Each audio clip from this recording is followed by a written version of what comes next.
Anne Dalvraz, la cantine numérique de Brest, vous propose aujourd'hui une rencontre avec le Carésien Patrick Carneluti.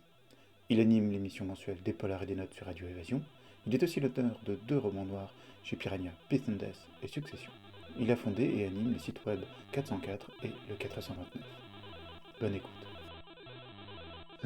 Alors, il paraît que sur les podcasts, il ne faut pas dire bonsoir, puisque les gens les écoutent n'importe quand dans la journée. Ah Il faut ben toujours oui, dire bonjour. d'accord. Bonjour. Voilà. Bonjour. Bonjour Patrick Carneluti, bienvenue, merci de nous accorder du temps. Bonjour. Et euh, tout d'abord, est-ce que tu pourrais un peu te présenter rapidement? Alors, donc voilà, je m'appelle Patrick Carneluti. Je suis critique littéraire. Je tiens un blog qui s'appelait jusqu'à début de la semaine 404 et j'en ai ouvert un autre cette semaine qui s'appelle le 429. Et je suis auteur aussi de romans. J'ai travaillé très longtemps en psychiatrie. Je suis plutôt de l'Est de la France. Je suis né à Châlons-en-Champagne et je suis venu en Bretagne parce que j'aimais la région. Voilà. Voilà, mais maintenant, je sais pas, Très bien. qu'est-ce qui Ok. vous intéresse Bah, on va commencer peut-être par les livres, hein. Euh, Ouais, Tu es l'auteur de deux romans noirs, de polars, je ne sais pas comment tu les qualifies, roman noir. romans noirs. Ouais. Peace and Death et Succession. Moi, personnellement, j'ai lu Succession que j'ai bien apprécié. Et puis, donc, j'ai encore à découvrir le premier. Mais si j'ai bien compris, dans les deux, en fait, tu mélanges ou tu utilises en fait le médium du roman noir aussi pour donner une vision du monde plus générale, plus politique, une appréciation qui n'est pas juste en fait le roman pour le roman, mais tu l'ancres bien dans ta conception en fait du monde tel qu'il est et à la fois la dureté de l'histoire, hein, correspond aussi à la dureté de ce monde-là. Mais c'est la définition du roman noir. Pour moi, c'est vraiment son essence, c'est que le roman noir, c'est un roman qui met les mains dans le cambouis et qui se contente pas de disséquer des personnages, qui met aussi les pieds dans le plat et qui montre dans quel contexte ces personnages-là évoluent, en étant le, le- le plus réaliste, le plus crédible possible par rapport aux conditions. Ça peut être un roman historique, hein. Il y a des romans historiques qui sont des romans noirs extraordinaires. J'en ai lu un il n'y a pas longtemps qui s'appelle La République des faibles, qui se passe à l'époque de l'affaire Dreyfus et qui montre effectivement les failles de la société à cette époque-là, où ça peut être aujourd'hui. Et à ce moment-là, il faut situer ces personnages, il faut les construire, peu importe ce qu'ils sont, mais les inscrire dans la société et dans ce qu'elle a de dur en elle-même. Il n'y a pas que les méchants, il y a aussi la société qui fait que il se passe des choses qui font réagir les gens. Donc voilà, c'est l'essence, pour moi, c'est l'essence du roman noir, c'est d'avoir un regard politique sur ce qui se passe autour, sociologique, politique. D'accord. Et donc tu as écrit un troisième roman qui devrait sortir très bientôt là, hein. Au mois de mai, oui. Et le, Ouais, le- le titre, ouais. ce sera Jusqu'au bout, Cyprien. C'est Jusqu'au bout Cyprien. ouais, jusqu'au bout, virgule, Cyprien. Oui, c'est un roman tout court, qui sera plus, qui se passera en France, ce coup-là, et qui raconte les aventures d'un médecin généraliste, le dernier jour de sa carrière, dans une zone qui est un désert médical. D'accord. Parce que... Et, euh, et donc le premier roman se passait en Amérique, si je ne me trompe pas, en Amérique, en France Et au Canada, et au Canada, c'est ça. Euh, ouais, le deuxième, c'était en France et en Afrique, hein. ouais. Voilà, avec Et le contexte de la France-Afrique aussi et voilà, de ces longues relations entre la France et ses anciennes colonies ou avec des formes de colonisation économique qui perdurent, hein. De corruption même, Ouais. soyons clairs. On n'en est plus à la colonisation, là, on est à la corruption pure et simple. Comme, il y en a, il y a de multiples affaires, hein, qui sont en train d'être à l'étude chez les juges et qui sortiront un jour ou l'autre, comme Uramine, comme des affaires comme ça, où il y a effectivement des échanges d'argent entre la France, l'Afrique, l'Afrique, la France. Voilà, c'est plus un problème de colonisation. Maintenant, on en est arrivé. Avant, il y avait un rapport de subordination, qui était souvent d'ailleurs un rapport de subordination militaire, où les dictateurs étaient soit d'anciens militaires anglais, à ce moment-là étaient plutôt soumis à la couronne britannique, soit d'anciens militaires français qui étaient sergents, souvent sous-officiers, et qui sont devenus, qui ont pris le pouvoir. Et il y avait une sorte de rapport de subordination à l'ex-empire colonial. Et la structure même de notre société à nous a changé, dans le sens où c'est plutôt la finance qui a pris le pouvoir et le pas sur les politiques, qui fait que les relations avec les anciennes colonies, avec les anciens pays où la France était implantée, sont devenues des relations financières et économiques. Voilà. Et le regard qu'on peut avoir en fait avec le roman Succession, c'est, moi j'y vois un parallèle en fait entre la trajectoire des personnages que tu mets en scène, hein, et le contexte géopolitique dans lequel ils sont, avec cet aspect inéluctable, hein, dans lequel, alors même que ces personnages, chacun essaie à son niveau de reprendre sa vie en main, souvent euh, de- de- de- d'aller au-delà de ce que sa condition lui aurait imposé ou de ce que les événements ont fini par l'amener, de franchir des blocages, hein. Et pour au final, tu les mets dans un étau où on voit progressivement qu'ils n'arriveront pas à s'en sortir. Qu'ils n'arriveront pas à s'en sortir. Et on a l'impression qu'en fait, le contexte géopolitique ou économique et industriel dans lequel ils sont pris, tu les coinces tout autant en fait des deux côtés. Est-ce que c'est vraiment quelque chose que tu voulais mettre en parallèle? Est-ce que c'est le schéma du roman noir qui veut ça? Euh, Non, non, il y a deux choses. Il y a deux choses importantes chez moi. Moi, j'aime bien, enfin, j'aime bien. Un des thèmes qui m'est cher, c'est de montrer que les guerres, même lointaines, influent sur la vie des gens.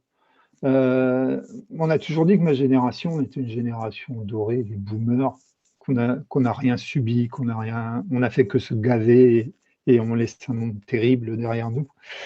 Enfin, c'était même un peu la génération un peu avant moi.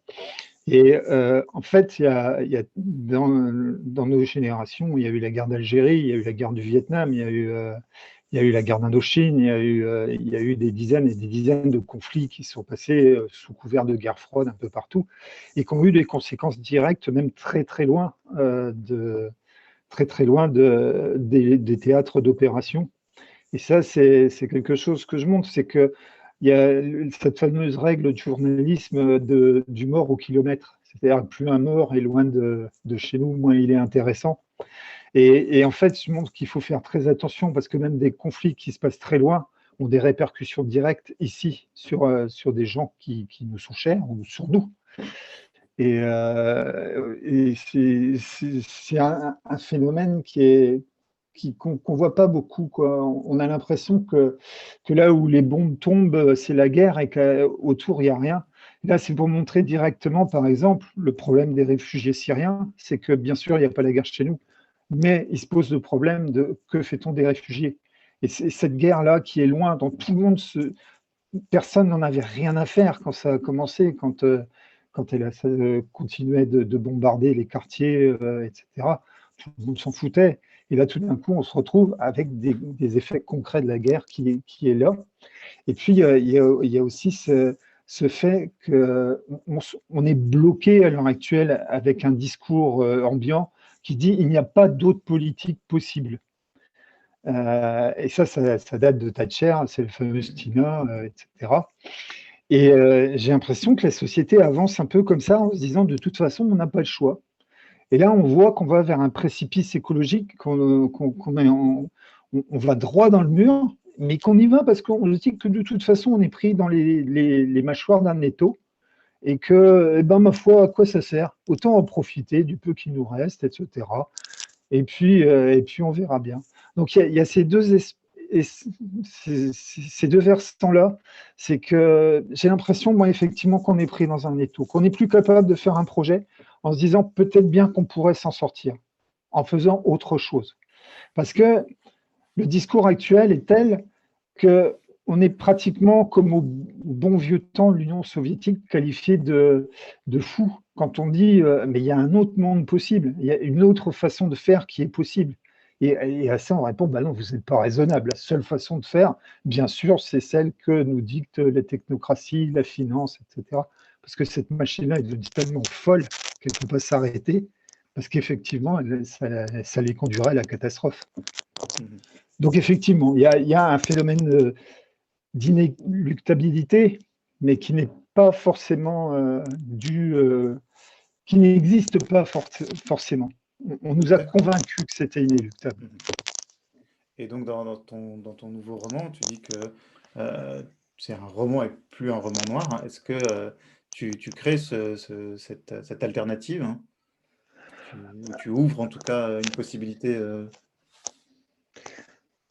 Je suis un petit peu plus pessimiste que ça. Je laisse des ouvertures, mais j'y crois pas beaucoup. Je crois que ça part très très mal. Je m'aperçois, par exemple, il n'y a pas très longtemps, je réfléchissais comme ça, et je me suis dit que l'arsenal mondial nucléaire était dans les mains de fous dangereux. C'est quand même extraordinaire. On trouvait Trump, on trouvait Boris Johnson, on trouvait enfin, on trouvait des gens comme Poutine qui ont une conduite impérialiste de la politique, des gens comme Macron qui ne sont pas très très équilibrés. Et là, on se dit, mais c'est quand même pas possible, quoi. Ils ont de quoi faire sauter 40 fois la planète. Et donc, je ne suis pas très optimiste, mais dans mon roman, dans Succession, il y a quand même un moyen, une issue, peut-être. D'accord. Est-ce que je peux poser une question à Patrick? Oui, bien sûr. Je me demandais, est-ce que c'est votre passé dans la psychiatrie qui vous a fait vous tourner vers le roman noir, ou c'est juste une passion à côté? Non. J'ai toujours lu. Toujours. Depuis tout petit, je lis.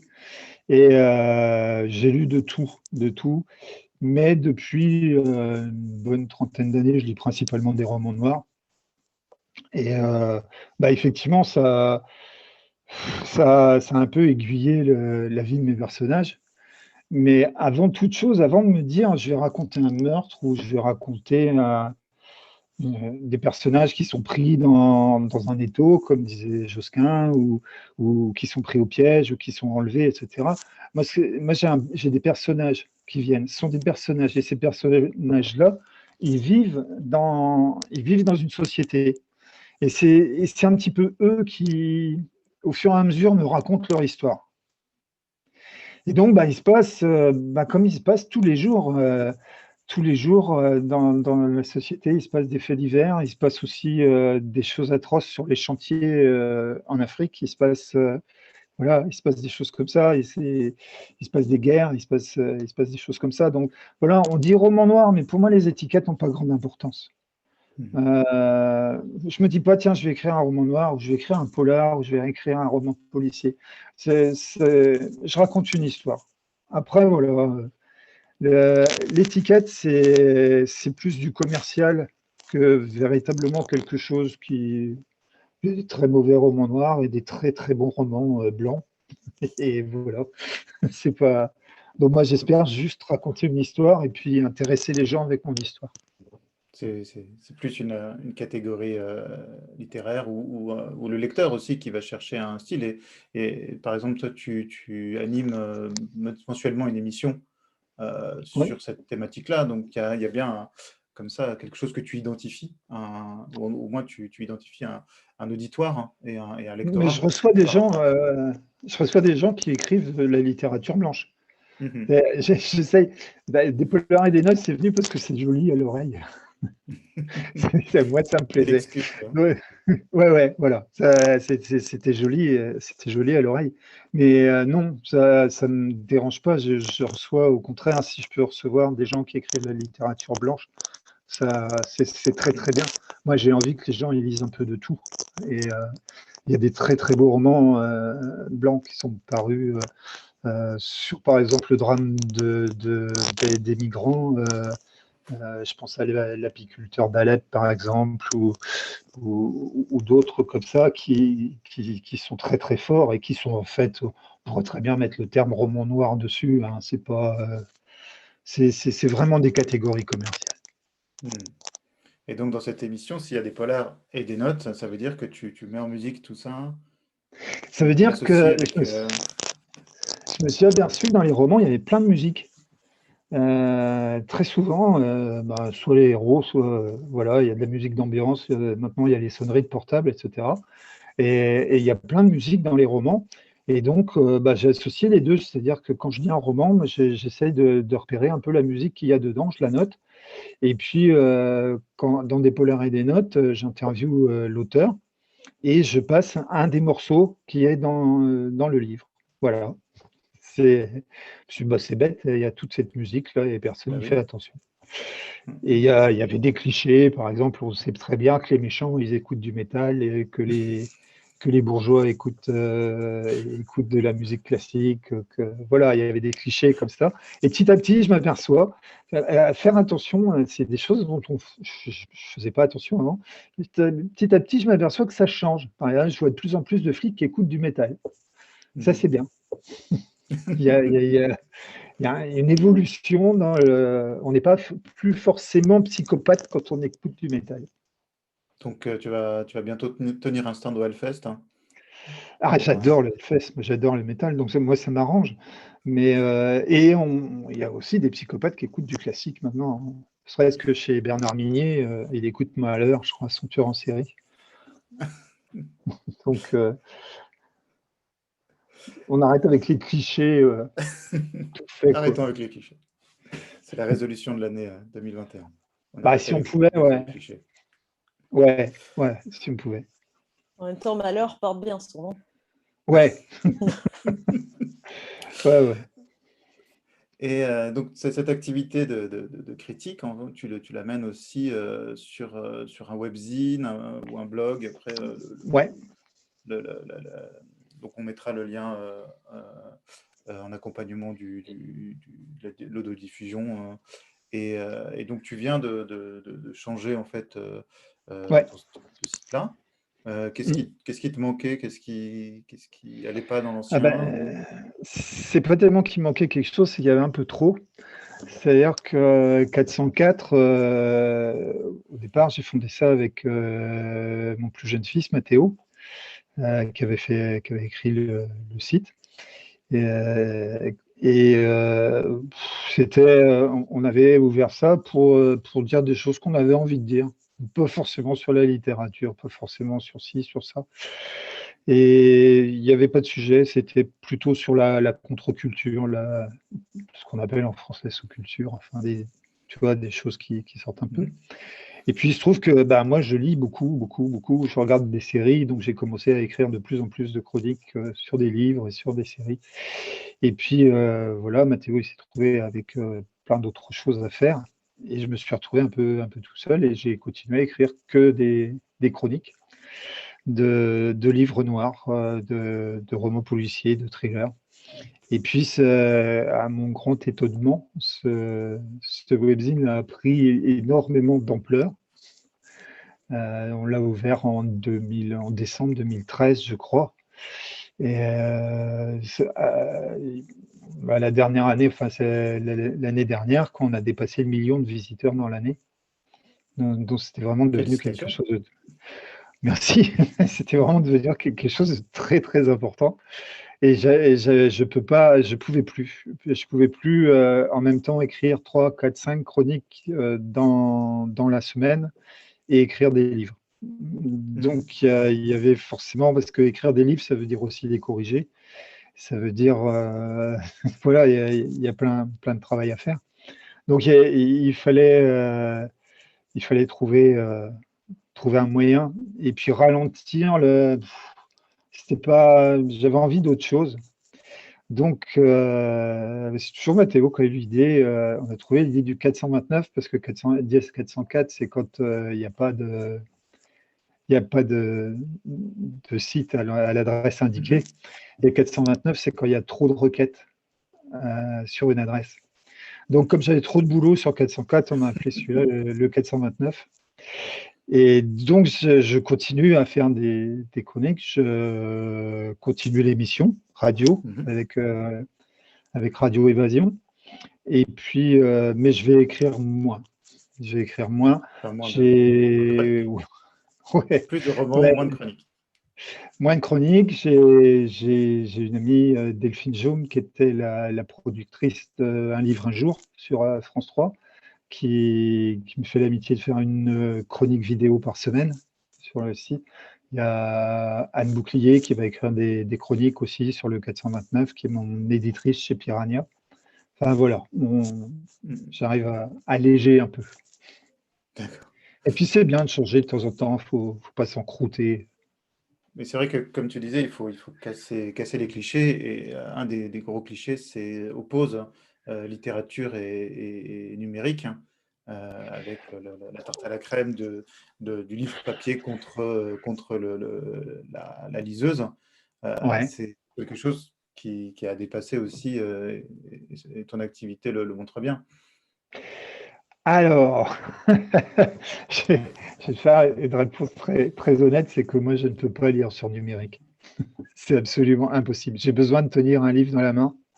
Je sais pas, je suis trop vieux, moi, c'est fini, quoi. Je peux pas. Je veux pas. C'est pas Même une possible. nouvelle. Non, non, non, j'ai l'impression de lire un article de presse. Je rentre pas dedans. C'est comme quand je suis devant mon ordinateur, j'ai toujours 4-5 fenêtres ouvertes et je suis très dispersé. Je suis toujours en train de guetter un autre truc qui va s'allumer quelque part, un message, un tweet, voilà. Et j'arrive pas à rentrer dans l'histoire. Donc moi, j'ai besoin d'un roman papier. Mais je n'ai absolument rien contre les livres numériques. Je trouve ça très bien, c'est beaucoup plus. Et crois-moi, j'ai déménagé souvent et franchement, c'est pas mal. C'est pas mal, c'est pas mal. Et puis c'est un vrai métier, c'est très très difficile. Alors je vais en profiter pour dire un mot sur les gens qui se plaignent du prix des livres numériques. C'est qu'il n'y a pas tellement de différence pour un éditeur, pour moi, ce que je connais, l'édition indépendante, entre un livre papier et un livre numérique. Parce que il faut aussi payer la personne qui met le livre en format EPUB ou divers autres formats. Je ne les connais pas d'ailleurs. Et il n'y a pas tant d'écart de prix que ça. Donc à la fin, ouais, il y a 7-8 euros d'écart entre un livre numérique et un livre papier, mais c'est pas injustifié. Moi aussi, j'avais tendance à dire avant, bah, quand même, ils exagèrent quoi, pour un fichier numérique, faut pas Oui, exagérer. Bah, une fois que non, c'est fait, ouais, c'est reproductible à l'infini. Mais oui, effectivement, il faut le faire, surtout sur des volumes, comme tu disais, pour un éditeur indépendant qui ne sont pas non plus toujours extraordinaires. ben voilà, plus ça vient, plus les volumes sont faibles. C'est-à-dire que c'est très très rare maintenant les livres qui dépassent les 1000 exemplaires vendus. Mhm. C'est vu le nombre de livres qui sont offerts, il faut se rendre compte qu'en France, en 2018, il y a eu 225 livres qui sont sortis tous les jours, dimanche et jours de fête compris. Il y a eu presque plus de 82 000 livres publiés en France. Et ils atterrissent tous chez toi. Eh ben, pas tous chez moi, parce que là-dedans, il y a tout, quoi. Il y a les manuels Ouais. scolaires, il y a donc, mais les places chez les libraires sont de plus en plus chères. Mhm. Et ouais, Ouais. par exemple, je crois qu'au niveau polar, ce qu'on appelle littérature noire, je crois qu'on est à 1600 ou 1800 titres par an en France. Pardon. Donc, Ouais. c'est très, très difficile d'exister, quoi. En sachant que les grosses maisons, bien sûr, se taillent la part du lion, évidemment. Oui. Et toi, donc tu as une relation avec cet éditeur depuis 2 livres, et maintenant un troisième, qui s'appelle Piranha. Donc c'est un éditeur indépendant l'avantage, j'imagine, c'est la proximité avec l'équipe éditoriale, hein. Ouais. Bon, il y a des avantages parce que voilà, en termes de poids et de présence, j'imagine qu'il y a aussi des difficultés. Pour toi, c'est important d'être comme ça lié à un éditeur indépendant Ah, moi, pour ouais. Moi, j'ai absolument besoin de faire confiance aux gens avec qui je travaille. Et moi, j'ai besoin de travailler avec sentir une synergie, pas d'être un parmi des dizaines et des dizaines d'autres. Voilà, c'est une relation que moi j'aime bien. C'est une relation pas forcément professionnelle, elle est plus amicale même d'ailleurs que professionnelle. Quand on bosse vraiment, on bosse. C'est voilà, mais j'ai confiance, ça veut dire dans les deux sens. C'est-à-dire que aussi bien Anne, qui est ma correctrice, mon éditrice, peut me dire, là, ce que tu fais, c'est vraiment pas bon. Ta phrase, non, ça veut rien dire. Et Mhm. si elle me le dit, c'est que je sais que c'est vrai. J'ai pas à me dire, elle a rien compris. Voilà. Et quand elle me dit, c'est bon, tu n'y touches plus, parce que moi aussi, j'ai tendance à dire, ah, mais là, on pourrait peut-être faire un truc, on pourrait arranger ça, etc. Elle me dit, non, là, tu n'y touches plus. Ok, bon, voilà. Ouais. C'est des relations comme ça qui sont importantes parce qu'on n'a pas de recul, on est incapable de juger soi-même. Mm. Si on se demande, la plupart des gens, des écrivains que je connais, quand on se relit, on trouve ça dégueulasse ce qu'on a fait, quoi. Faut être clair. Mm. On se dit non, c'est pas possible. Oui, et puis j'imagine qu'en plus, tu ne te relis pas qu'une seule fois. Donc, de toute façon, au bout de la Oh là là. 10e, ça devient c'est quelque chose. Tu peux plus avoir du tout euh, la même attache en fait, à un texte que tu connais par cœur dans tous ses défauts, en fait. À Bah, il y a un partir du moment. moment, quand tu te surprends à changer des choses et puis à t'apercevoir que ce que tu changes, ça n'a pas de sens, c'est ni mieux ni moins bien que ce que tu as fait avant. Là, tu te dis, ouais, il me faut un regard extérieur. Il faut que j'en vois. C'est bon, là. C'est mûr. Il faut qu'il y ait quelqu'un qui me dise, ouais, non, là, on fait autre chose. Et est-ce que je reviens à ce qu'on disait tout à l'heure de la relation entre musique et roman. Et est-ce que toi-même tu utilises en fait euh, la musique dans ton écriture, hein? Est-ce que tu écoutes de la musique? Est-ce que tu l'insères en fait dans des scènes, par exemple, hein? Alors, j'en écoute quand j'écris, toujours. Ça peut être n'importe quoi, hein. Ça peut être du classique, ça peut être du baroque anglais, ça peut être du métal, ça peut être du Igor, par exemple. Ça peut être du rock beaucoup plus vieux, ça peut être du Johnny Winter, ça peut être du blues. Et j'en mets dedans. Et je m'aperçois que je dois vieillir parce que enfin, dans Peace and Death, il y a quand même pas mal de groupes de rock des années 60, 70, 60, à fin des années 60. Mais là, dans Succession, je crois qu'il y a Reggiani.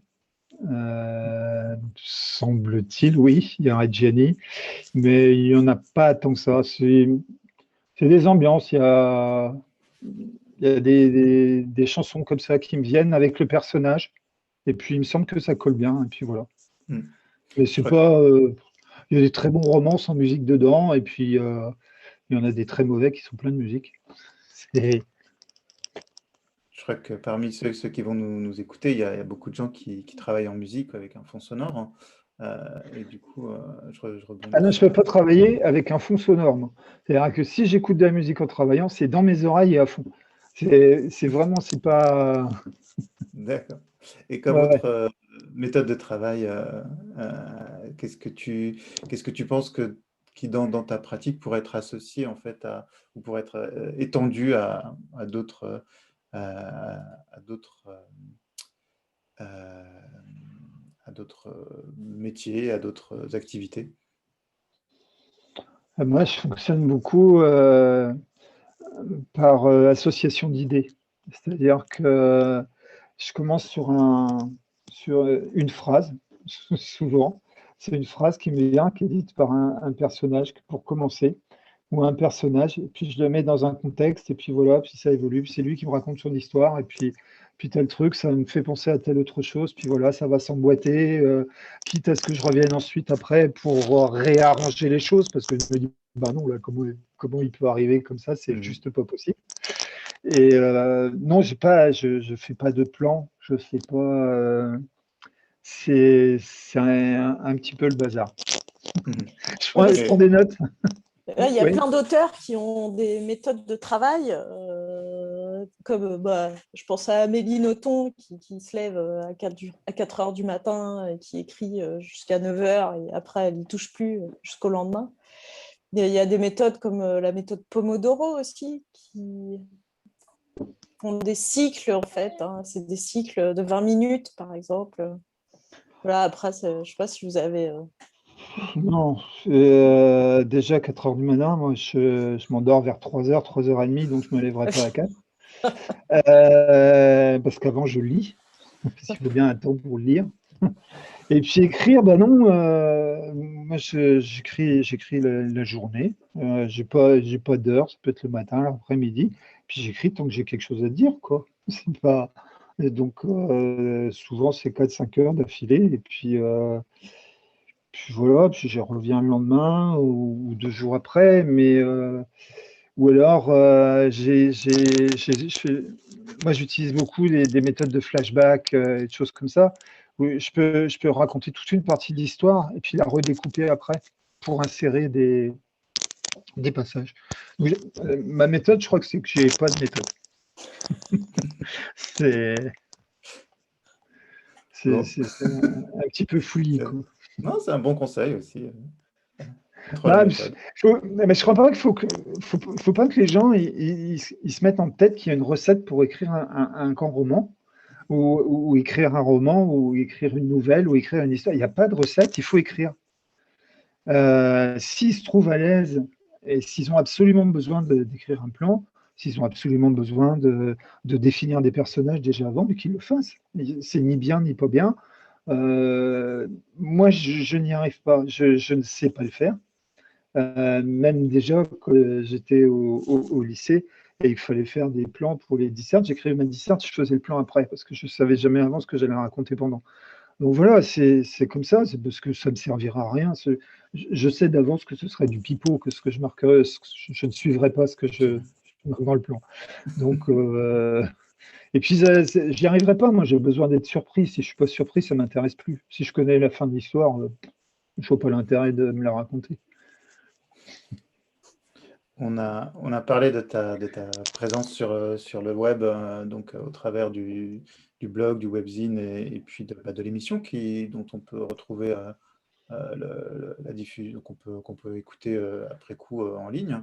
Est-ce que tu as d'autres présences sur les réseaux sociaux pour des gens qui Oui, voudraient... sur Twitter, ouais. Sur Twitter, j'ai un compte 404 et puis j'ai un compte perso, dont je me sers pour le 429 maintenant. Sur Instagram. Facebook, il y avait un compte 404, mais c'est un réseau social que je n'aime pas du tout. Donc, je pense que je vais arrêter de m'en servir complètement. Et puis voilà. C'est- Et puis, bah, effectivement, ouais, le net, on s'en sert tout le temps parce que je suis en relation avec les maisons d'édition qui vont me proposer des bouquins ou j'ai besoin, par exemple, d'interviewer, d'inviter des auteurs pour l'émission. Donc, il faut bien que je les contacte. Donc, je vais passer par l'attaché de presse, dont j'ai le mail, et puis voilà, elle me met en relation avec l'auteur, et puis voilà, on se débrouille. Et sur le net, et ben, heureusement que le net est là, parce que depuis un an, on enregistre l'émission via un logiciel qui s'appelle Zencastr. C'est-à-dire que février 2020, j'allais au Fou à Radio Évasion dans les studios, mais avec le confinement et tout ça, ça n'a plus été possible. Donc, il y a Pierre-Yves, mon technicien son, mon complice sur l'émission, qui a trouvé une idée géniale. C'est un logiciel qui s'appelle Zencastr, qui fait une sorte de salon audio où on se retrouve et puis on peut parler avec des auteurs. J'ai interviewé un ami auteur à Kyoto, par exemple, ce qu'on ne pourrait pas faire au téléphone. Eh ben, on peut le faire nickel avec Zencastr. Bon, bien sûr, il y a des problèmes techniques, des fois ça rame, c'est long, etc. Mais au moins, sans le net, l'émission n'aurait pas pu exister cette année. Bon, voilà, donc si, c'est quand même. Puis c'est un outil indispensable, quoi. Je veux dire, moi, j'aurais pas pu écrire mes livres sans Internet. Je suis jamais allé en Afrique. Je suis jamais allé aux États-Unis. Donc, les paysages que je décris, il faut bien que je les voie quelque part. Et puis, les villes dont je parle, il faut bien que je les voie quelque part, les rues aussi. Et sur Internet, j'ai tout depuis mon bureau. Moi, je ne bouge pas de carré et je suis transporté au Nord Kivu dans les 2 minutes. Et voilà. Donc, ouais, effectivement, Internet, ça a révolutionné complètement tout, l'écriture. Là, je m'aperçois, je peux avoir l'armement des Spetsnaz ou des forces spéciales américaines, le poids des armes, etc. Avant, je ne sais pas combien de temps de recherche il aurait fallu pour avoir ça. Là, je l'ai tout de suite. Très bien. Ben, en tout cas, je pense qu'on va s'arrêter là pour l'enregistrement en tout cas. Et puis ben, on te remercie beaucoup pour le temps que tu nous as consacré. Et on Ouais, je souhaite t'en beaucoup de prie. succès pour les romans existants et puis ben, pour le prochain Ah, et pour le j'espère nouveau aussi. site. Ouais, bah, surtout que, ouais, parce que 404, c'était vraiment quelque chose, on s'y attendait pas du tout. Mais là, bon, on verra. Je sais pas, voilà, c'est bon, on n'a plus la pression pareille après.